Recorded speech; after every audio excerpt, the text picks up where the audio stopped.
ہم پرانے زمانے کے چراغ نہیں ہیں جو گل ہونے سے پہلے بتا دیا کرتے تھے کہ اب یہ چراغ گل ہونے والا ہے. ہم نئے دور کی بجلی ہیں, نئے دور کے بلب ہیں جو اچانک گل ہو جاتے ہیں. ایسے ہی پرانے زمانے میں لوگ بیڈ پہ پڑ کے سکرات اور بیماری میں ہفتے گزار کے مرتے تھے تو انہیں توبہ, معافی, استغفار کے موقع ملتے تھے. اور آج کے زمانے میں کھڑے کھڑے انسان ایسے گل ہو جاتا ہے جیسے بلب بجھ جاتا ہے.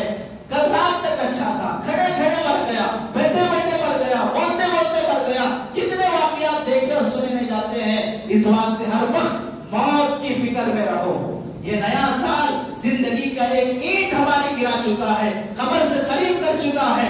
توبہ کا موقع ہے. یہ رات جو کیک میں, موم بتی میں, گرل فرینڈ میں, شراب پر, عیاشی پر اڑاتے ہو, وہی 1000-2000 بچا کر آج کی رات, نیو ایئر ٹائم کی رات, کسی بیوہ کے گھر چلے جاؤ, کسی یتیم کے گھر چلے جاؤ. وہ جوان لڑکی جو اپنا گھر چلانے کے لیے عزت بیچ کر گزارا کر رہی ہے, اس کے گھر چلے جاؤ, اسے راشن دے دو, اسے پیسہ دے دو, اسے بولو کہ بہن آج کے بعد سے میں تیری خدمت کروں گا, تو کسی اور کے پاس جسم بیچنے کی ضرورت نہیں ہے.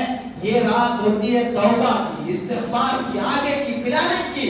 اس سے اگر نہیں سمجھے تو پھر اس کے بعد جب گلے کٹیں گے, عزتیں لٹیں گی اور مال دولت سب چھین لیا جائے گا, اس وقت کا افسوس کرنا کچھ کام نہیں آئے گا. اللہ